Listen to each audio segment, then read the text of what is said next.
Miami Dolphins got some huge news heading into NFL Week 9 against the Buffalo Bills on the injury front. And on today's show, we're going to break them all down. This is Dolphins Today by Chat Sports. I am Nick Roloff. But make sure you are following me over on Twitter because I'm talking about the Dolphins every single day. Handles at Nick_Roloff. Daily coverage, highlights. We're 75 hours away from 1,400. Go give me a follow over right now.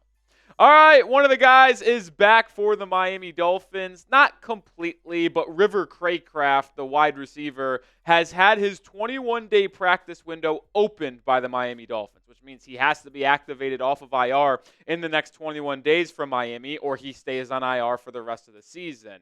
And he will be added to this wide receiver room that has been so up and down all year long. Cracraft still remains on IR. Braxton Berrios went on IR with the torn ACL. You obviously have your two big guys in Tyreek Hill and Jalen Waddle, but the other three have been a little up and down. Malik Washington has not got that much playing time. Odell Beckham Jr. has been putrid in his first 3 games as a Miami Dolphin. And then D. Eskridge is the person who they signed to combat for the Berrios injury, which means I think that if Cracraft does ultimately return, which you'd expect him to be activated probably in the next 2 weeks or so, he will probably take the place of Dwayne Eskridge. That is just a projection from me. That is not knowledge of any sort. That is just what my opinion would be for the Miami Dolphins, because I doubt they carry 6 wide receivers. They have 5 right now. They've carried 5 all year long. But Cracraft is an interesting guy to bring back because he is your biggest wide receiver on this roster. It's sad that 6 feet is your tallest guy, but that's really how it is.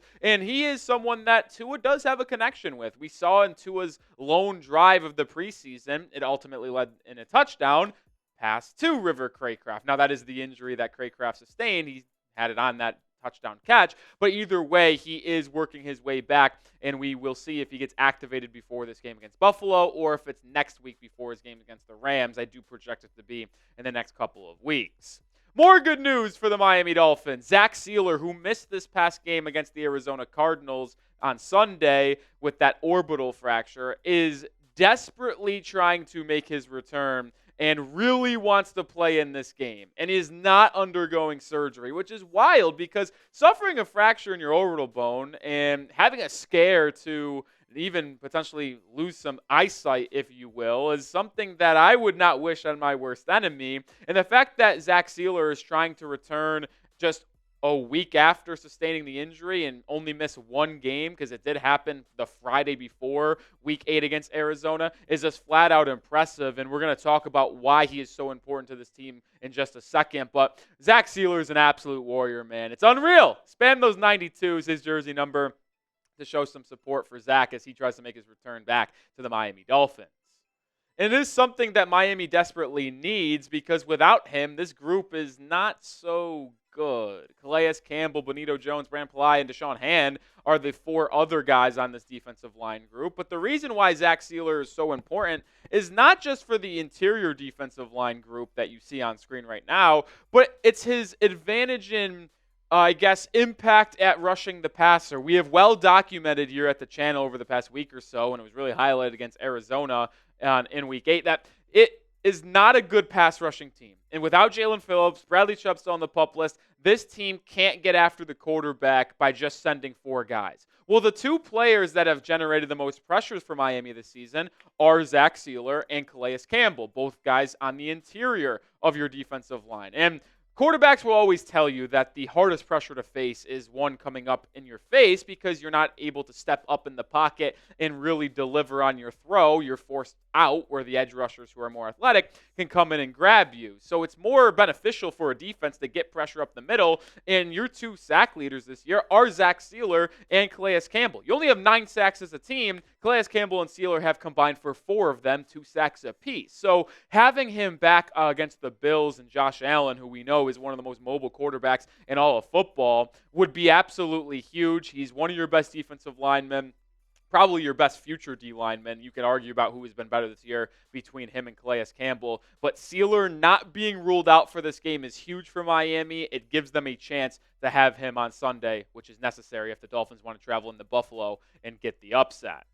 All right, moving on here now. Jevon Holland did not practice practice today. He was a DNP amongst a bunch of other players, which we'll talk about in just a second. But I do want you to mellow out, and shout out to Mellow Seltzer, one of my new favorite drinks. But I'll tell you what, even though he was a DNP at today's practice, I am not that concerned because McDaniel said that he's working deep to be available on Sunday. And boy, do the Dolphins absolutely need Jevon Holland for this game against Buffalo on Sunday, because their safety room has not been good when Holland stepped out, and we watched them get absolutely torched against the Arizona Cardinals. We watched Trey McBride, the tight end for Arizona, really dominate over the middle of the field against the linebackers of Miami, and specifically Jordan Poyer, who has really struggled in coverage all season long and has been an absolute whiff of a signing by GM Chris Greer. And we'll detail how important Holland is with this team in just a second. But make sure you are subscribed to the channel. We are just about 300 subscribers away from 63K.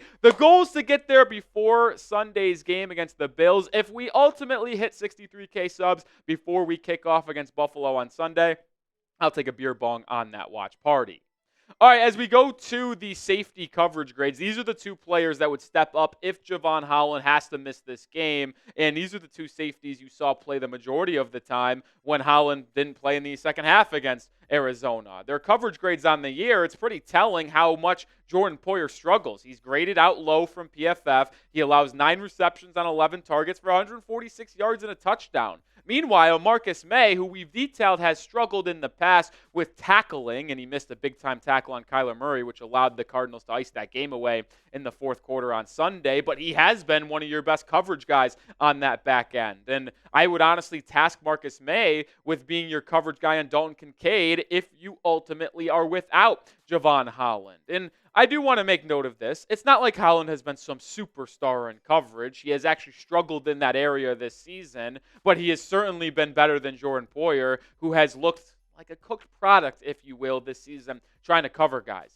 We mentioned it. McBride went for 9 catches, 124 yards. He dominated you, and I'll never forget a big-time clutch play late in that fourth quarter. They sent a blitz on Kyler Murray. He just sat in the pocket, delivered a 17-yard corner strike to McBride, and Poyer wasn't even within 3 yards of him. That's how bad he got torched. That is why I'd like to see Jevon Holland make it through this game, and hopefully he's able to go, because against a defense like or an offense like Buffalo, it's just so dangerous in so many different ways. You're going to need as many assets that you can possibly muster up in that secondary.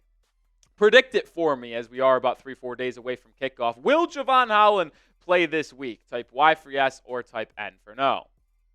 Even though I told you to mellow out about that injury earlier on, I do not expect Holland to play in this game. I really don't. Listen, if he was not able to return on Sunday against Arizona and there was some concern of a serious injury and then it was ultimately a sigh of relief that there is no massive injury, that should be a good thing. You should be mellowed out for that. But I just don't anticipate him being able to go 1 week after sustaining that knee injury. And the fact that McDaniel said he's deep in recovery and deep in trying to get ready for this game tells me I don't really like the way that's going. It should only be a 1-game absence for Jevon Holland, but I don't expect him to see it out there on Sunday. Hopefully I am wrong.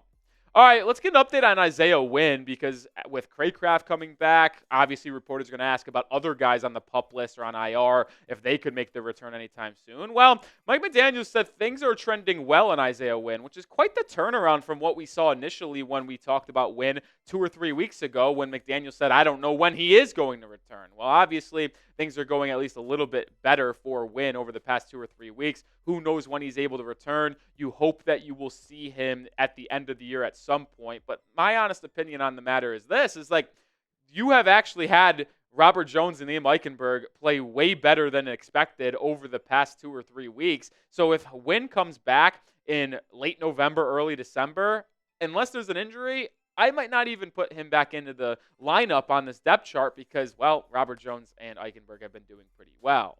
All right, some other news here before we round out today's show. Players not seen practicing. Tyreek Hill was not there. Calais Campbell, but he's just having his rest. Same thing with Teron Armstead. Poyer, Agba, Kader Kohu, and Benito Jones are the only other ones that stand out. We'll update you with more injury news on this team as we get closer and closer to kickoff on Sunday. But if you wanted to get notified earlier on the injury status and who was a DNP, who was limited in practice today for the Miami Dolphins. Well, I put it on my Twitter about an hour and a half, 2 hours ago before we came out and made this video. So that is why you got to follow me over there. Like we say, daily Dolphins coverage, highlights on game day. Go give me a follow. We're 70 away from hitting 1,400. Hopefully I see you over there.